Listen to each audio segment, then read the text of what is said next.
Hello, আসসালামু আলাইকুম। কেমন আছেন সবাই? আজকে আপনাদের কাছে আমি আমার বাসায় নারকেল তেল কীভাবে, অর্গানিক নারকেল তেলটা আমি কীভাবে বানিয়ে ইউজ করি, আমি আপনাদের সাথে ওটাই শেয়ার করব। আমাকে জানাবেন আপনাদের কেমন লাগলো। এটা অবশ্য সিক্রেট একটা রেসিপি, তাও শেয়ার করলাম। দেখুন, কালিজিরা, মেথি, তারপর হচ্ছে এটা হচ্ছে জবা ফুল, অনেক কষ্ট হয়েছে এটা কালেক্ট করতে। মেহেদি পাতা, এটা হচ্ছে নিম পাতা, এটা হচ্ছে অর্গানিক নারকেল তেল, এটা হচ্ছে ক্যাস্টর অয়েল। আমি অনেক ধরনের তেল ইউজ করছি এখানে। এটা হচ্ছে অলিভ অয়েল, আর এটা হচ্ছে সরিষার তেল। হ্যাঁ, আমি প্রথমে চুলার আঁচটা ছোট করে দিয়ে নারকেল তেল যেটা অর্গানিক সেটা আমি কড়াইয়ের মধ্যে দিয়ে একটু গরম করে নিব। তারপর আমি সরিষার তেল অল্প পরিমাণে ইউজ করছি এখানে।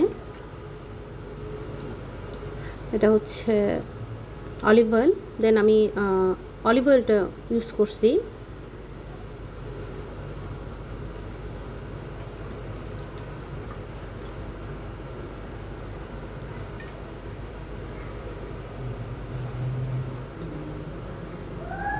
চুলার আঁচটা ঠিক এরকমই থাকবে। চামচ দিয়ে তিনোটা তেল ভালো করে মিক্স করে নিতে হবে নেড়ে চেড়ে। এরপর আমি দিলাম কালিজিরা,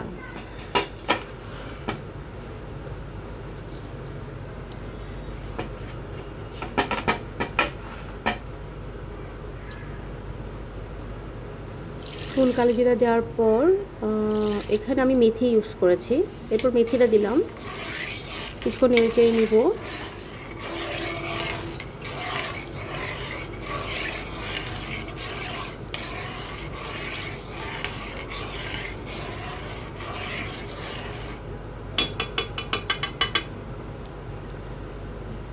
তারপর জবা ফুলটা দিয়ে দিব আমি এখানে।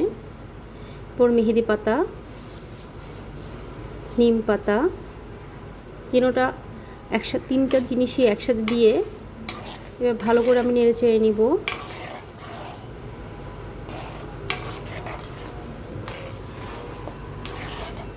এই তেলটা এভাবে করে আমি 5 বছর ধরে ইউজ করতেছি। এটা আসলে আগে আমি কারোর সাথে শেয়ার করতাম না, ভাবলাম এবার যখন বানাবো ভিডিও করব, সবার সাথে শেয়ার করব।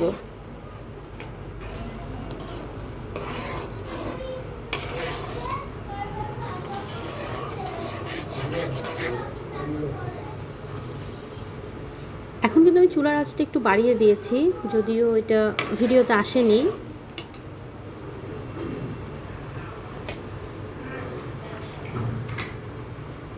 এটা নাড়তে হবে, কারণ হচ্ছে নিচে কালিজিরা আর মেথিটা না হলে কালো কালো হয়ে যাবে, পুড়ে যাবে। এই জন্যই এটা কনসিস্টেন্সলি এভাবে নাড়তে হবে, এবং একটু পরপর এভাবে দেখতে হবে চুলার আঁচটা কমিয়ে জবা ফুল এবং পাতাগুলো পুড়ে যাচ্ছে কিনা, কালো হয়ে যাচ্ছে কিনা।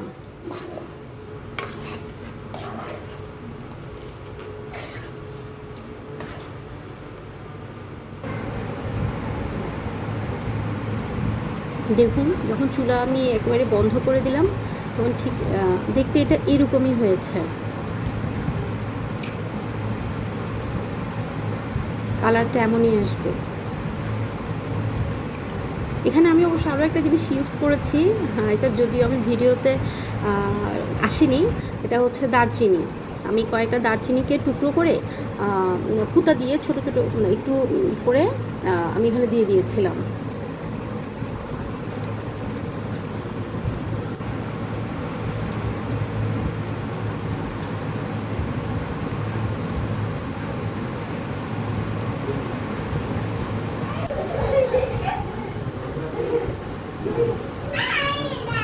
এরপর এটা আমি ছেঁকে নিব, যাতে পাতাগুলো আমি আলাদা করে ফেলে দিতে পারি।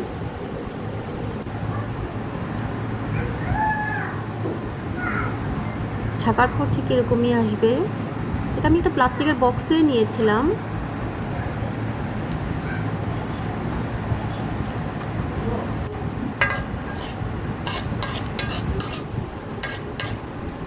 ছাকার পর নিচে এই জিনিসগুলো জমেছিল। আমি কিন্তু এগুলো ফেলে দিব না। আমি যখন তেলগুলো বোতলের মধ্যে নিব বা যে কোটার মধ্যেই নিব, ওগুলো দিয়ে দিব, রেখে দিব। যতদিন পর্যন্ত এই তেলগুলো ইউজ করব, যতদিন পর্যন্ত থাকবে, ততদিন পর্যন্তই এগুলো নিচে জমা থাকবে। সবার শেষে আমি ক্যাস্টর অয়েলটা ইউজ করছি, কারণ হচ্ছে গরম থাকা অবস্থায় তেল কখনোই ক্যাস্টর অয়েল ইউজ করা যাবে না। তেলটা যখন একদম ঠান্ডা হয়ে যাবে তখন ক্যাস্টর অয়েল দিয়ে ঝাঁকিয়ে নিতে হবে। এখানে আমি আরও একটা সিক্রেট ইনগ্রিডিয়েন্টস দিয়েছি, যদিও এটার নাম এখন আমি বলবো না।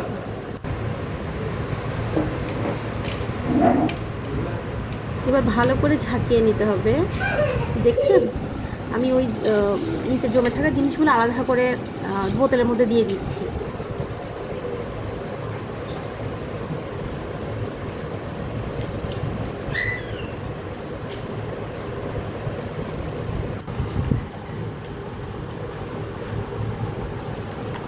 এবার ভালো করে ঝাঁকিয়ে নিতে হবে।